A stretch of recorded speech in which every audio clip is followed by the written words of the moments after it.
국정농단 사건의 주범 최순실 씨에게 1심에서 징역 20년이 선고됐습니다. 거의 대부분의 혐의에 대해서 유죄 판결이 나오고 박 전 대통령과 공범이라는 부분도 인정됐습니다. 네, 하지만 이 앞선 이재용 부회장과 판결을 보면 좀 다른 부분도 발견됩니다. 네, 어제 판결 자세히 들여다보겠습니다. 김광삼 변호사, 최진봉 성공회대 교수 함께합니다. 안녕하세요. 네, 안녕하세요. 예.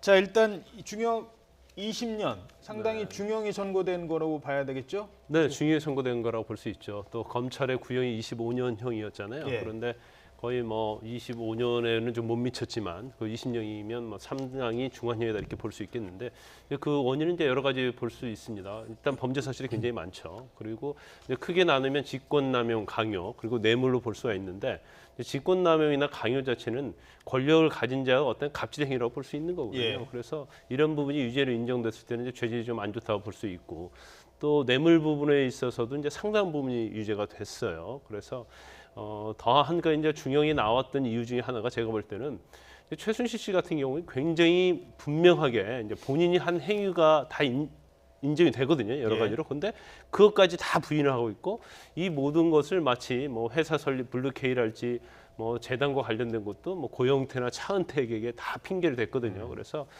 전혀 이제 반성의 기미가 없고 특히 국정농단의 주역이었고 나라가 혼란스러우면서 이제 박근혜 전 대통령을 탄핵까지 하게 되는 그런 상황까지 왔음에도 불구하고 저저 반성하지 않고 뉘우치지 않는다는 그런 생각이 좀 형량이 좀 무거웠지 않나 싶습니다. 네, 예. 나라를 뒤흔든 국정농단에 대한 사법부의 준엄한 판단이었는데요. 예. 징역 20년에 대한 여론은 좀 어떻습니까? 여론은 대체적으로 뭐 지난번 이재용 재판 그 2심 재판부 있었잖아요. 집행유예가 집행유예가 나왔죠. 나오면서 네. 거기는 반발이 심했는데 사실 20년에 대해서는 그렇게 큰 반발은 없는 것 같습니다. 국민들 입장에서는 뭐 그 정도는 뭐 타당하다고 보는 것 같습니다. 법 감정으로 봐서.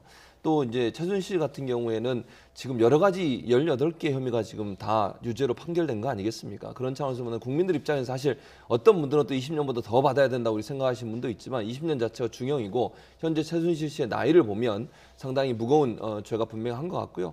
다만 이제 이 벌금 문제가 약간 일반 국민들 입장에서는 적은 게 아닌가 하는 그런 좀 불만이 있는 것 같은데 이 부분도 이제 다음 2심 재판부에서 검찰도 지금 항소를 하겠다고 얘기를 하고 있기 때문에 또 다퉈볼 여지가 있지 않나 이런 생각이 듭니다. 예. 검찰도 항소할 입장이고 최순실 씨 측에서도 이경재 변호사 1심 판결 이후에 항소할 방침을 밝혔습니다. 이경재 변호사의 얘기 들어보시죠. 방금 전에 피고인 최서원에 대해서 가혹할 정도의 중형이 선고됐습니다. 변호인이 그동안 치열하게 변론도 하고 증거 제시가 있었습니다만은 오늘 법정에서 재판장님 설명을 들어보면 이것은 우의송경격이라는 이런 생각을 하지 않을 수 없습니다. 박 전 대통령과 피고인과의 공모에 대해서는 그 증거 제시나 이유 설명을 저희들이 전혀 납득할 수 없습니다. 특히 오늘 재판장님의 이유 설명 가운데 박 전 대통령은 최서원이 얘기하지 않으면은 어떤 것도 알 수 없었다는 이런 설명을 하고 있는데요. 이것은 현 재판부가 박 전 대통령에 대해서 상당히 오도된 인식을 하고 있지 않는가 해서 우려를 하고 있습니다. 예. 그러니까 이제 이쪽에서 지금 물고 들어가는 거는 그런 것 같아요. 그러니까 뭐 최순실을 보고 준 게 아니라 박근혜 전 대통령을 보고 뇌물을 줬다고 하는데 박근혜 전 대통령과 그렇다면 최순실이 공모했다는 명확한 증거는 없지 않느냐 이렇게 주장을 하고 있거든요. 예, 그건 뭐 재판 과정에서 계속 주장했던 내용이고요. 그러니까 예. 증거가 없는 어떻게 같이 공모가 되느냐, 더군다나 경제 공동체를 인정할 수 있느냐, 이제 그 부분에 대해서 굉장히 많은 주장을 했었고 또 반론을 제기했었죠. 그런데 뭐 여러 가지 증거, 그러니까 뭐 특검에서 뭐 차고 넘친다는 얘기를 하지 않았습니까? 증거에 있어서. 그런데 뭐 나온 것은 뭐 완중범 전수의 수첩도 있지만 여러 가지 상황을 보면 뭐 증거로 인정하는 데는 별 문제가 없다고 보이는데 특히 이제 뇌물죄 부분에 대해서 굉장히 좀 많이 불만이 있는 것으로 보입니다. 뇌물죄에 있어서는 대한승마협회 전 정무했던 박원호 그리고 뭐 장시호랄지 김정철 문체부 차관 이런 사람들의 진술에 의거해서 이걸 다 인정한 것이 아니냐. 그래서 그 사람들이 다 이제 다 거짓말을 했다는 이제 취지로 얘기를 하고 있는 거예요. 그리고 예. 아마 어제 선거 때 이경재 변호사나 최순실 씨 측에서는 좀 기대를 했을지 몰라요. 왜냐하면 이재용 부회장의 지난번 선거에 있어서 상당 부분이 많이 무죄가 됐기 때문에 아마 오늘 선거에 있어서도 안종범 전 수석의 어떤 수첩 같은 것도 증거 능력이 인정이 안 되고 결국 한 많이 인정돼봤자 36억 정도 인정되지 않겠느냐 이제 그런 생각했을 가능성이 크다고 봅니다. 그런데 의외로 오히려 승마와 관련된 72억도 다 인정이 됐고 SK와 관련된 89억 그리고 롯데와 관련된 이제 70억까지 다 인정이 되니까 이 부분에 대해서 굉장히 좀 반발을 하고 있는 것으로 보이고 결국 뭐 형도 굉장히 중형이 선고가 됐고요. 그 다음에 어차피 뭐 처음부터 무죄를 다퉜기 때문에 최순실 씨 측에서는 이제 항소할 수밖에 없는 거죠. 예. 네, 말씀대로 어제 판결은 이재용 부회장의 항소심과 비교해서 볼 수밖에 없을 텐데 그 뇌물 액수가 큰 차이가 났습니다. 삼성에서 줬다는 뇌물 72억과 36억인가요? 2배 가까이 차이가 나요. 그렇죠. 이제 삼성과 관련된 뇌물죄에 있어서 이제 그 부분이 굉장히 중요한 부분인데 결국 그 차이는 이거예요. 그러니까 삼성 이재용 부회장 선고 때 항소심 판결 자체는 이제 말 3마리를 사고 그와 관련된 거에 있어서 그 소유권이 삼성에 유보돼 있지 최순실 씨로 넘어가지 않았기 때문에 이건 뇌물을 준 거로 볼 수 없다 이런 취지였거든요. 근데 이번 재판부의 판결은 일단 뭐 삼성의 소유권이 있고 아니면 뭐 최순실의 소유권이 있느냐 물론 이 부분도 중요하지만 네. 설사 삼성이 소유권을 유보했다 하더라도 실질적으로 이 말에 대한 처분을 할 수 있는 위치에 있었던 것이 최순실 씨 측이기 때문에 이걸 처분할 권한이 있었다고 한다면 이것은 뇌물로 볼 수 있다. 그런데 이것은 이전에 대법원 판례도 있었던 거거든요. 예. 그렇기 때문에 누구의 소유권인지는 사실은 그렇게 중요하지 않다. 단지 처분할 수 있는 어떤 권한이 있었다고 한다면 이건 뇌물로 볼 수 있다. 이렇게 보고 있기 때문에 결국은 말 소유권이 누구에게 있느냐를 떠나서 이 부분 전체를 뇌물로 인정을 한 거죠. 그 처분권을 이제 사용 수익 처분 아닙니까? 소유라는 그렇죠. 게. 예, 예. 그럼 그 처분도 그러니까 최순실이 마음대로 내가 돈 받고 팔면 팔 수 있었다 그렇게 보는 거예요. 그렇죠. 명시적으로 소유권이 넘어갔냐 넘어가지 않느냐가 중요한 게 아니고 설사 삼성이 명시적으로 뭐 예를 들어 그 부동산 같은 경우에 넘기는 거잖아요. 그런 절차가 설사 없었다 하더라도 이 말 자체에서 최순실 씨가 예를 들어서 우리가 뭐 무슨 말을 바꿔주세요 이제 그런 요구도 했다는 거 아닙니까? 예. 그러면 말 자체에 대해서 이미 처분권 자체는 최순실 측에 있었기 때문에 이건 뭐 당연히 뇌물로 봐야 한다 하는 게 이번 판결의 취지입니다. 그렇죠. 이 말을 탈지 말지를 누가 결정하느냐? 바로 정유라가 결정했다. 그러니까 삼성이 결정해서 이 말 타라고 해서 이 말을 빌려 타는 거였으면은 이거는 그 소유권이 삼성에게 있지만 그거를 결정을 그쪽에서 했다는 거였습니다. 자, 그리고 또 하나가 박근혜 전 대통령과의 지금 공모를 왜 들여다봐야 되냐면 다음 재판 박근혜 대통령 재판부 역시 지금 이 형사 합의 22부잖아요. 네, 그 그렇죠. 부분을 좀 설명해 주시죠. 그러니까 지금 김세윤 재판부가 박근혜 전 대통령 재판을 함께 하고 있지 않습니까? 예. 그럼 이번에 지금 최순실 재판에서 대부분의 공모 관계를 인정을 했어요. 예. 13개 정도가 겹치거든요. 박근혜 전 대통령 혐의하고 최순실 혐의하고 13개 정도가 겹치는데 13개 모두에서 공모가 인정된다고 얘기했습니다. 예. 즉 모든 기업들이 박근혜 전 대통령을 보고 돈을 줬지 최순실을 보고 돈을 준 건 아니라는 거죠. 그렇다고 하면 박근혜 전 대통령 재판에서도 이 재판부가 인정한 이 증거나 어떤 공모는 그대로 인정될 가능성이 있고요. 네. 또 박근혜 전 대통령 같은 경우는 최순실은 일반인이지만 박근혜 전 대통령은 공직자였습니다. 예. 그럼 훨씬 더 형량이 높을 수밖에 없는 거죠. 공직자에게 훨씬 많은 책임을 묻게 돼 있기 때문에 제가 볼 때는 이번 판결이 결국 박근혜 전 대통령 1심 판결에 더 무거운 형량이 나올 가능성을 시사하는 부분이 있다 이렇게 보여집니다. 게다가 박 전 대통령은 국정원 특활비나 블랙리스트 같은 다른 혐의도 더 추가로 받고 있지 않습니까? 네, 지금 뭐 김세윤 부장판사 재판부에서 하고 있는 것은 이제 최순실 씨와 다른 부분은 일단 블랙리스트와 관련된 부분이죠. 문화예술계의 블랙리스트와 관련된 부분. 그다음에 이제 정호선 전 비서관을 통해서 최순실 씨에게 공무상 비밀을 누설한 부분이 이제 추가로 기소돼 있기 때문에 혐의는 좀 많다고 볼 수 있고요. 그다음에 이제 국정원 특활비와 관련된 것은 이제 다른 재판부에서 재판을 하고 있습니다. 그렇지만 결과적으로 뭐 지금 김세윤 재판장이 하고 있는 재판에서 선고가 되고 또 다른 재판부에서 국정원 특활비와 관련된 뇌물 부분. 그다음에 여론조사 관련된 공직선거법 위반 부분이 있잖아요. 그래서 또 선고가 되면 또 이게 합쳐지거든요. 그러면 네. 형량은 최순실 씨보다도 훨씬 높아질 가능성이 큰 거죠. 예. 자, 그리고 어제 1심에서 눈에 띄는 사람은 바로 신동빈 롯데 회장인데요. 신동빈 회장 같은 경우, 그러니까 예를 들어서 최순실 씨 같은 경우는 그랬답니다. 뭐 좀 여유가 있는지 예상을 했는지 다른 사람 판결문 읽을 때는 좀 화장실 좀 갔다 올게요. 그래서 뭐 화장실도 갔다 오고 그랬답니다. 그런데 신동빈 회장은 들어갈 때는 변호사랑 뭐 웃으면서 얘기까지 그렇죠. 했다가 예. 이게 판결문 들어보니까 점점점 그러더니 이제 법정 구속까지 됐거든요. 맞습니다.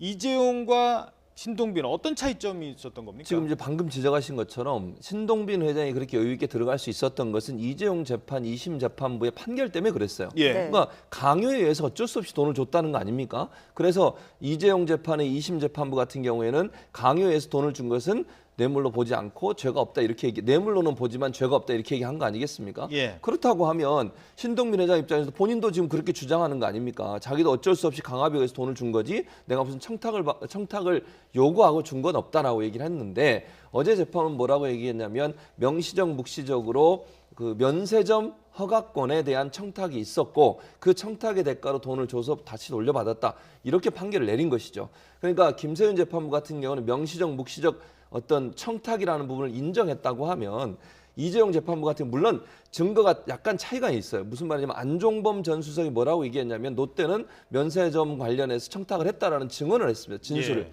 그러니까 그 진술을 근거로 해서 그렇게 판결했다면 약간은 이해가 되지만 그럼에도 불구하고 명시적 묵시적으로 재벌이 돈을 권력자에게 줄 때는 뭔가 청탁이 있거나 얻으려는 의도를 갖고 준 거기 때문에 그거 자체가 청탁이 될 수 있다는 점들을 어제 김세윤 재판부는 좀 강하게 인정한 것 같고요. 그 전에 이재용 2심 재판부 같은 경우 그 부분을 인정을 안 해서 결국 풀려나게 된, 즉 집행유예, 물론 풀려났다는 말이 죄가 없다는 건 아닙니다만 집행유예로 풀려나게 된 이유가 되지 않았나 이런 생각이 듭니다. 네. 자, 그런데 그 롯데가 과연 그러면 실형을 선고받을 것이냐라는 부분은 조금 더 따져봐야 돼요. 왜냐하면 지난번에 이재용 부회장도 2심에서 집행유예 풀려났잖아요.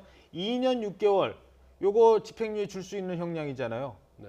그러니까 그대로 난다고 하더라도 고법에서. 네, 근데 그건 약간의 차이점이 있어요. 예. 그러니까 이제 근본적인 차이점을 한번 우리가 비교를 해보면 이재용 부회장에 대한 유죄 부분은 뇌물죄인데 이제 단순 뇌물죄예요. 예. 그러니까 부정한 청탁 그런 게 필요가 없어요. 그리고 동계스포츠 영재 재단이나 그런 부분은 이제 제3자 뇌물죄이기 때문에 그 무죄가 나왔잖아요. 예. 그러니까 유죄 나온 것만 전제로 한다면 이재용 부회장의 어떤 집행유예는 단순 뇌물죄에 관한 36억에 관한 예. 거였고요.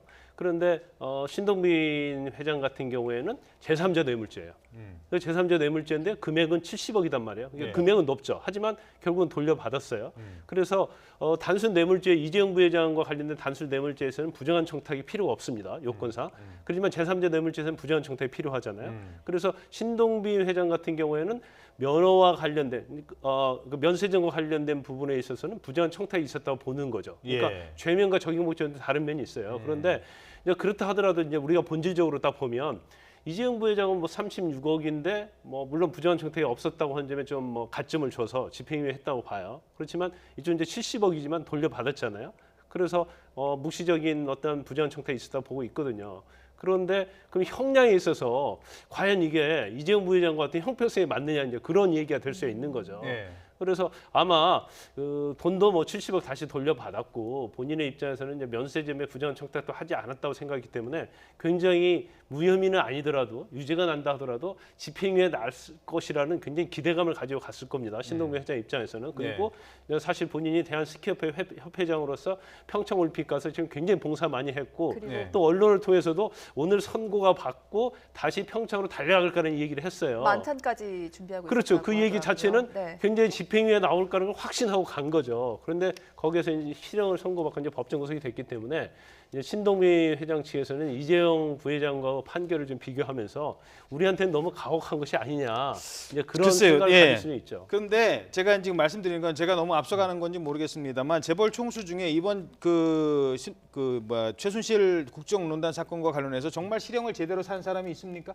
그러니까 지금 이제 신동빈 회장이 처음이에요. 근데 그 1심입니다. 1심 지난번에 이재용 회장도 1심 때 징역 받았어요. 그렇죠. 그리고 2심에서 집행유예로 나왔습니다. 지금 이런 상황이라면 재판부도 1심 재판부에서 아마 이러지 않았을까. 요 정도 때려주면 2심 가서는 요거 집행유예 받을 수 있는 형량 정도로 간 거가 아닌가 보거든요. 그런 점도 설득이 가능할 것 같아요. 지금 말씀하신 것처럼 그러니까 이재용 재판의 결과를 보면 결국은 1심 재판부에서는 그랬지만 2심에서는 결국은 또 집행유예로 풀려줬던 것처럼 뭐 이렇게 이런 표현이 맞을지 모르겠습니다만 기업 재벌이라 하면 일정 부분 좀 가서 교도소 가서 열심히 좀 반성하시고 그리고 나서 또 나중에 이제 집행유예로 풀려줄 수 있는 기회를 준다. 뭐 이런 차원에서 본다면 이해는 될 수 있죠. 그러나 이제 그럼에도 불구하고 2년 6개월이 나왔는데도 집행유예를 선고할 수 있는 그런 형량이잖아요. 그럼에도 불구하고 실형을 바로 했다는 거, 그러니까 법정 구속을 했다는 것은 약간 좀 이제 일반적으로 볼 때 일반적이지 않다라는 그런 판단할 가능성이 있습니다. 그런데 네. 이제 항소심에서는 일반적으로요. 1심과 다른 뭐가 있어야지 집행유예로 석방이 됩니다.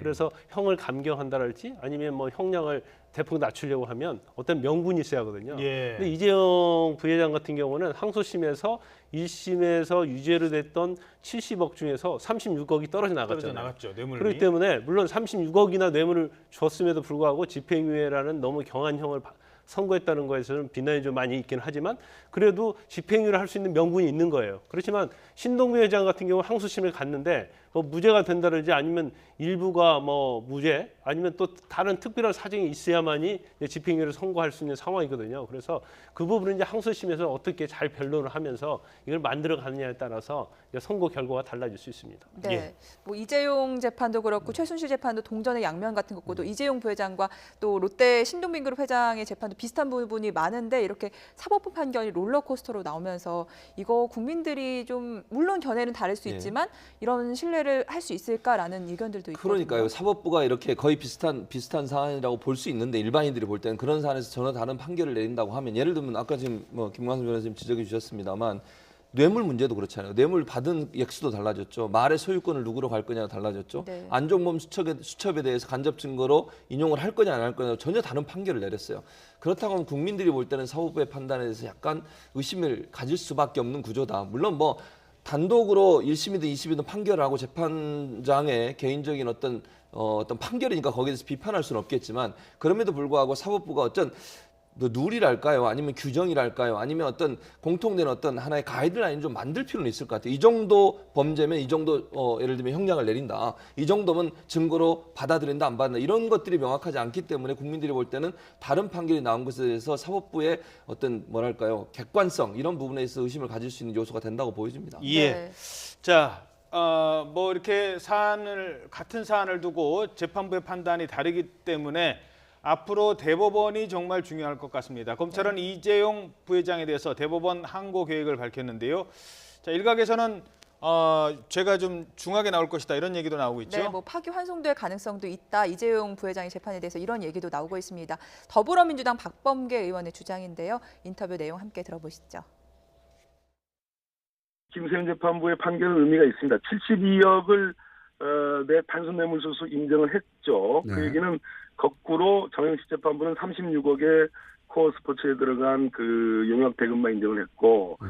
대상 국외도피를 부정했는데 72억을 이 재판부가 인정했기 때문에 제가 보기에는 정영식 재판부의 판결을 이 재판부가 김세현 재판부가 이제 일주일 만에 구체적인 그러니까 말의 소유권과 관련해서 명의가 누구로 되어 있느냐는 중요하지 않다. 그렇죠. 말 소유권 하나 인정해 준 거예요, 지금 추가로. 예, 실질적인 사용권과 처분권이 있으면 된다라는 판례를 이 김세현 재판부에서 지적을 했습니다. 네. 이 얘기는 무슨 얘기냐면 정영식 재판부는 그 판례가 있음에도 불구하고 그에 아예 눈을 감아버렸다는 얘기죠. 그렇기 때문에 대법원에서는 제가 보기에는 이 부분은 분명히 파기될 가능성이 매우 높다. 예. 그러니까 아까 이제 변호사님이 이제 지적하신 그거거든요. 처분권과 관련된 거. 뭐 네. 죄송합니다만, 그러니까 소유를 할 수 있다는 거는 내가 그거를 쓸 수 있는 권한이 있어야 되고, 이걸 가지고 이익을 얻을 수 있는 권한이 있어야 되고, 나중에 이게 싫으면 처분할 수 있는 권한이 있어야 되는데, 네. 결국 이 처분권도 이재용 부회장이 주장하는 것과는 달리 그 최순실 측에 있었다. 바로 그거를 계속 보자는 것 같아요. 네, 그렇습니다. 근데 그 이재용 그 판결이 있었어도 마찬가지고요. 그다음에 최순실 씨 판결이 있었어도 아마 이 부분이 대법원에서 굉장히 논란의 쟁점이 될 것으로 보입니다. 그래서 이제 처음에는 말 소유권이 누구에게 있느냐 가지고 사실은 재판관에서 엄청난 서로 방어와 공격을 했었죠. 예. 그런데 결국 김세윤 재판부에서는 이거 소유권이 있느냐 물론 중요하지만 결과적으로 실질적으로 사용 수익하고 처분 권한이 결국 최순실 측에 있는 것이 아니냐. 그러면 결국 최순실 측이 그런 뇌물로 인한 이득을 취한 걸로 볼 수 있기 때문에 그 부분에 대해서는 당연히 뇌물죄가 이제 인정이 된다 이렇게 판결을 한 거거든요. 그래서 네.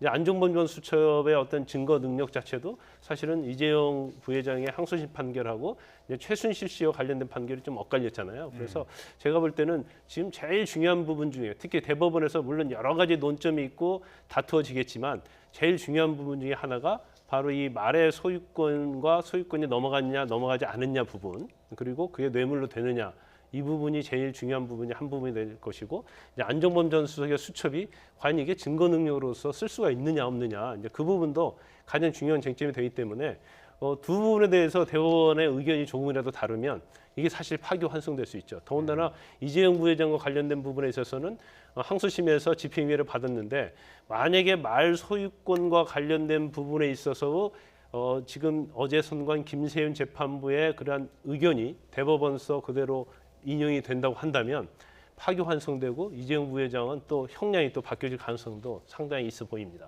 네, 알겠습니다. 최순실 판결 이야기는 여기까지 하고요. 이번에는 이명박 전 대통령의 검찰 수사 이야기로 좀 넘어가 보도록 하겠습니다.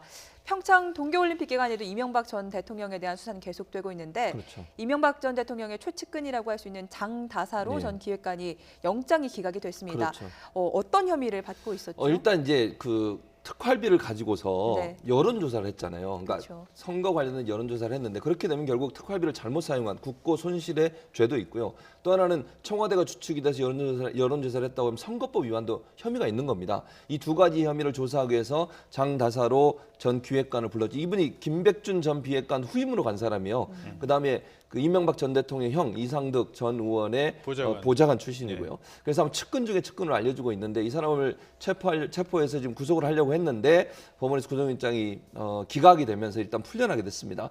뭐 법원은 그렇게 얘기하고 있는 것 다툴 여지가 있다라고 얘기하고 있는 것 같은데 네. 아마 이제 검찰에서 증거를 제시한 부분들이 좀 부족하지 않았나는 생각이 들고요. 검찰 입장에서는 구체적으로 이 사람이 어떻게 돈을 활용해서 여론조사를 했는지 하는 부분에 대해서 밝혀내야 되는데 그 부분이 법원에서 받아들이기 어려울 정도의 약간 미흡한 부분이 있지 않았나 하는 생각이 듭니다. 다만 검찰이 이제 구속영장이 기각이 되면서 이제 풀려나게 됐으니까 조사에는 약간 차질이 생기지 않을까 이런 생각이 듭니다. 예.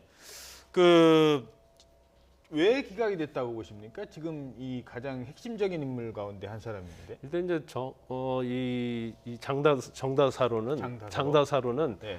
이명박 전 대통령이 측근 중 측근이고 지금도 이제 보좌를 하고 있어요. 네. 그래서 이제까지 측근들이 많이 검찰에 불려가면 진술 다 번복했잖아요. 그런데 이 사람은 다 부인했어요. 예. 부인하는데 지금 범죄 사실은 두 가지로 알려져 있습니다. 하나는 2008년도에 정무비서관을 하면서 국정으로부터 10억을 받아서 이제 총선 여론조사를 하는 거예요. 18대 총선 여론조사. 그 부분에 대해서는 뭐 뇌물, 국고 손실 이런 혐의고요. 그다음에 19대 총선 때, 그러니까 2012년도에 총선이 실시된 다음에 허위로 용역계약서를 작성을 해요. 그래서 청와대 자금 한 8억 정도를 이제 빼돌린 데 관여했다는 두 가지 혐의거든요. 그런데 이제 범행을 다 부인하고 있는데 여기에서 제가 볼 때는 지금 구속영장 기각 사유 중에 죄책에 대해서 좀 다툴 여지가 있다는 얘기를 하고 있어요. 예. 그렇다고 한다면 영장 판사가 정확히 죄가 인정된다는 걸 이제 확신을 못 하고 있다고 볼 수 있거든요. 예. 그런데 일반적으로 영장 기각할 때 예를 들어서 뭐 범죄 사실에 뭐 소명이 됐다 이렇게 하면 영장을 재청구를 하지 않습니다. 그런데 지금 기각 사유가 범죄 소명하는데 좀 다툼이 있다고 얘기를 하고 있기 때문에 네. 그렇다면 검찰에서 제대로 수사를 안 했다는 얘기가 될 수 있거든요. 그렇죠. 그럼 검찰은 그때는 당연히 재청구를 합니까? 보강 수사를 합니다. 증거를 더 보태서. 그렇죠. 그래서 네. 보강 수사를 한 다음에 영장을 재청구하면 처음에 범죄 소명이 안 됐다고 하는데 소명이 됐으면 영장을 발부하고 보강 수사를 했음에도 불구하고 소명이 안 됐으면 다시 영장이 기각될 가능성이 크죠.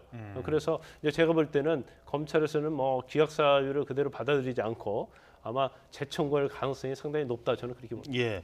흔히 우리가 이제 영장을 발부하고 안 발부하고는 뭐 도주, 증거인멸, 그다음에 그 죄의 어떤 중요성 이런 것들 많이 따진다고 하는데 한쪽에서 이제 증거인멸이 일어나고 있었던 것 같습니다. 우리는 잘 들어본 이름은 아닌데요. 재산관리인 이병모 씨가 있는데 예. 이 사람이 지금 장부를 자꾸 지금 버리고 보세요. 있다. 예, 그렇죠. 버리고 있다고요? 예, 맞습니다. 이 사람이 뭐 하는 사람이 청계재단 사무국장이에요. 예. 그러니까 청계재단 하면 이명박 전 대통령이 만든 재단이지 않습니까? 그렇죠. 그것도 이제 BBK 문제 되니까 아 내가 이거 재산 예, 사회에 환원하겠다라고 해서 만든 돈. 재단이죠. 예. 거기에 사무국장을 하고 있던 사람이에요. 네. 근데 이 사람이 그러니까 이명박 정부 관련, 이명박 전 대통령 관련한 장부들이 있지 않겠습니까? 이번에 다스 문제, 그다음에 여러 가지 도곡당 땅판 문제 이런 문제들을 재산 관리를 했던 사람인 것으로 보여져요.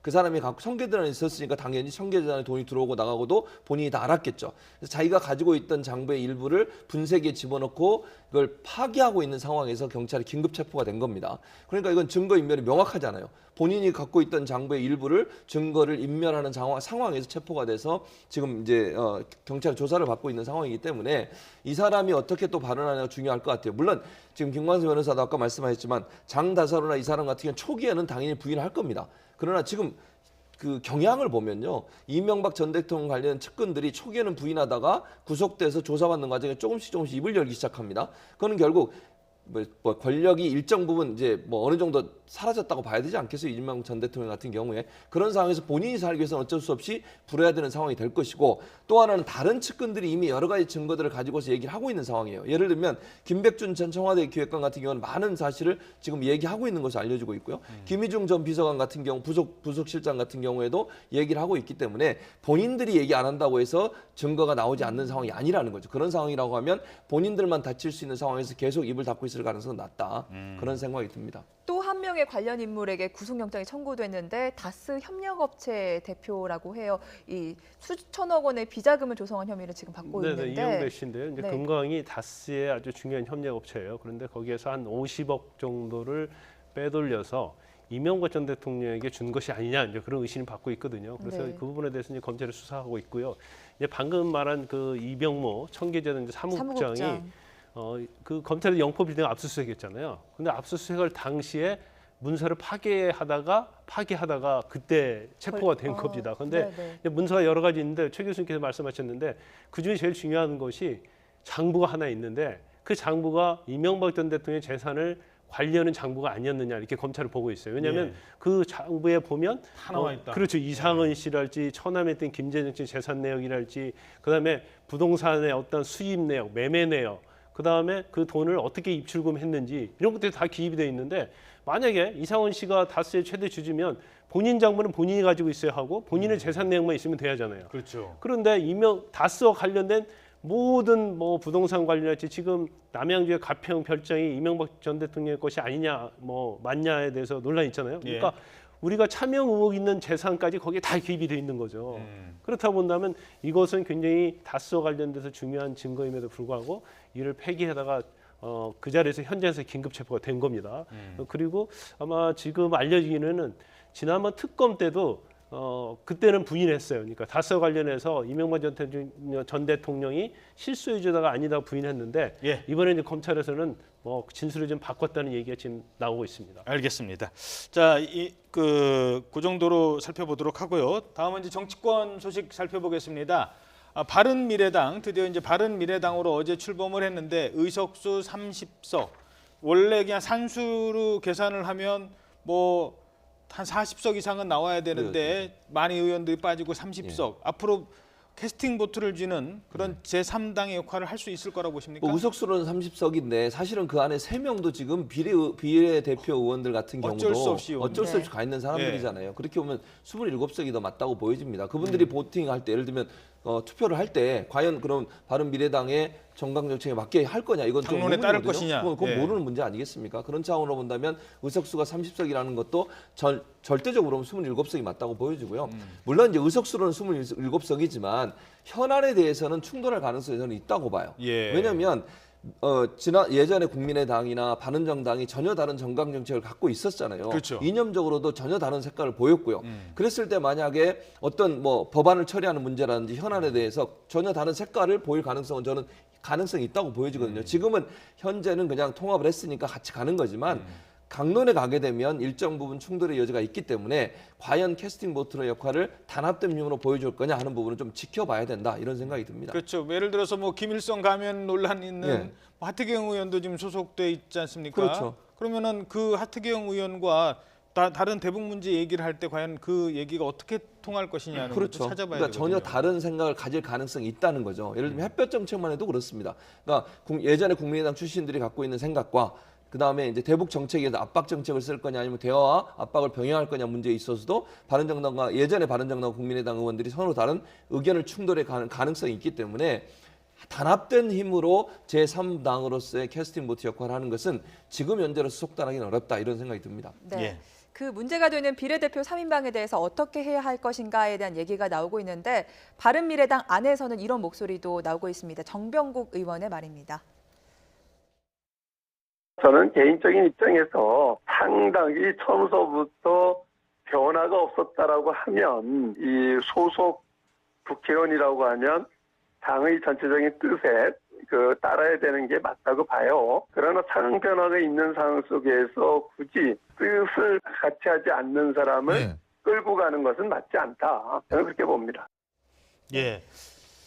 이 세 명의 의원들을 그러면 자기 마음대로 할 수 있게 하려면 결국은 제명을 시켜주는 수밖에 없는 거죠. 그렇죠. 이제 스스로 나가게 되면 이제 비례대표직을 잃게 되잖아요. 그런데 저는 이제 정병국 의원 말에 저는 전적으로 동감을 합니다. 그리고 사실 뭐 합당할 때까지는 뭐 의석수가 좀 필요할 수는 있죠. 그래서 보여주기식에 되고 또 의석수가 좀 많아야지 합당하는 데 있어서도 진행하는 데 있어서 도움이 되기 때문에 그렇지만 이제 합당을 했잖아요. 그렇다고 한다면 지금은 좀 놓아줄 때가 됐다. 저는 그렇게 봐요. 왜냐하면 사실 지금 자유한국당이나 뭐 더불어민주당과 다른 정치를 하겠다는 거 아니에요. 그러면 사실 지지도도 국민으로부터 얻고 하려고 하면 다른 정치 모습을 보인다는 거죠. 그래서 대승적 견지에서 오히려 3명을 자신 소신에 맞게 정치를 할 수 있도록 놓아주는 것이 사실은 지금 바른미래당에도 굉장히 좋다고 보는데 저는 그 앞으로 넘어야 할 시험대가 한 2가지 정도 있다고 봅니다. 이제 첫 번째는 과연 화학적 결합을 어떻게 할 것인가라는 거죠. 왜냐하면 정체성이나 이념의 면에서 두 당이 너무 다르거든요. 그 특히 진보냐 아니면 중도 보수냐 이제 그 부분도 굉장히 서로 다른 의견이 있고 걸어온 길이 완전 틀리거든요. 근데 과연 화학적 결합을 할 수 있을까라는 의구심을 좀 많이 갖고 있는 것 같고 두 번째 가장 큰 시험대는 이번 지방선거라고 봅니다. 그래서 만약에 지방선거에서 전패를 하게 되면 바른미래당의 어떤 존재가 과연 계속 가야 할 것인지 예. 또 경우에 따라서는 또 다시 나눠질 수 있는 그런 경우도 생기기 때문에 거기에 사활을 걸어야 한다고 봅니다. 네, 이 제3당이 사실 국회에서 자리 잡기가 그동안의 역사를 보면 쉽지가 않았습니다. 예. 뭐 국민의당도 그렇고 바른정당도 그렇고 2년, 1년 만에 간판을 내리지 않았습니까? 그렇죠. 그런 부분에서 과연 제3당의 역할을 잘 할 수 있으려면 캐스팅 보트 역할을 잘 해내야 될 텐데. 그렇죠. 그러기 위해서는 아까 말씀드린 것처럼 단합이 잘 돼야 돼요. 근데 그게 사실은 관건이라고 저는 보거든요. 물론 계기는 아까 김광수 변호사님 말씀하셨듯이 지방선거에 어떤 결과가 나오냐가 중요할 겁니다. 만약에 지방선거에서 괄목할 만한 성과를 내지 못하면요. 분열이 네. 일어날 가능성이 높아요. 책임론이 나오지 않겠습니까? 그럼 유승민 대표 같은 경우 공동대표 맡았는데 지방선거 자기 책임하에 지금 치르겠다고 했는데 만약에 문제가 생기면 제대로 된 성과가 안 나오면 뭐 물러나라고 할 거고요. 그렇게 되면 이제 당도 분란이 일어날 가능성이 있고 그렇게 인위적인 정계 개편은 아니더라도 자연스럽게 정계 개편이 일어날 가능성도 충분히 있다고 보여지고요. 그런 상황에서 본다고 하면 지금 현재 제3당이 캐스팅 보트 역할을 하려면 어떤 형태로 당의 미래와 색깔을 가져갈지에 대해서 명확하게 정강 정책을 정하고 거기에 합의를 해야 돼요. 근데 그걸 찾기가 힘들다는 거죠. 지금 그 공통 분모를 찾는 것이 사실은 너무 다른 사람들이 모여 있기 때문에 하나로 찾는 게 어렵긴 하지만 그럼에도 불구하고 본인들이 정말 제3당으로서 캐스팅 보트 역할을 하려면 그 공통 분모를 찾아내서 당을 하나로 화합시키는 것 그것이 가장 중요한 과제다 이렇게 보여집니다. 자, 그게 이제 결과로 나오려면 그 이제 지방선거 때의 득표인데 아까 말씀하신 것처럼 뭐 한 사람만 딱 짚어봐도 알 수 있지 않습니까? 안철수 뭐 이제 전 대표가 됐죠. 그렇죠. 이제 나왔으니까 안철수 전 대표 입장에서 서울시장을 출마를 했을 때 당선 가능성을 좀 따져봐야 되지 않겠습니까? 그런데 지금 흥행으로 봐서는 민주당은 뭐 벌써부터 뭐 현재 시장 박원순 그렇죠. 시장이 있죠, 뭐 추미애 대표 뭐 출마 여부를 떠나서 지금 거론되는 사람만 박영선 의원, 뭐 우상호, 예. 뭐 정말 흥행이 될 것 같은 그 구도가 짜여져 있어요. 그렇죠. 바른정당 서울시장 후보 지금 안철수 말고 또 누가 나올까? 뭐 이런 생각이 있거든요. 지금 상황에서 없죠, 거의. 없다고 봐는 게 맞고요. 그래서 오늘 사실 박주선 공동대표가 인터뷰하면서 언론과 인터뷰했는데 나갈 가능성 50% 이상이다 이렇게 얘기했어요. 예. 그러니까 군부를 떼기 시작하는 거죠. 예. 안철수 대표도 나는 안 나간다고 전혀 얘기하지 않았습니다. 당이 필요로 하면 내가 열심히 하겠다라고 얘기했거든요.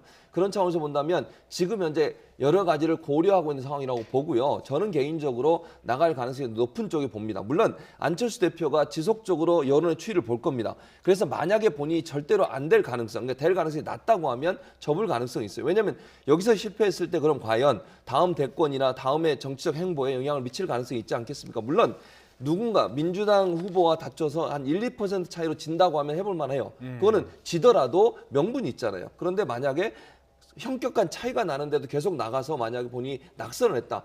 그럼 본인의 다음 행보, 정치적 행보에 상당히 큰 타격이 올 것이기 때문에 여론의 추이를 계속 지켜보다가 아마 3월 말쯤 되면 본인의 의사를 본격적으로 밝힐 가능성이 있는데 저는 나오는 쪽에 더 무게를 두고 검토하고 있는 것으로 보여집니다. 예, 짧게 하나만 또 질문드리죠.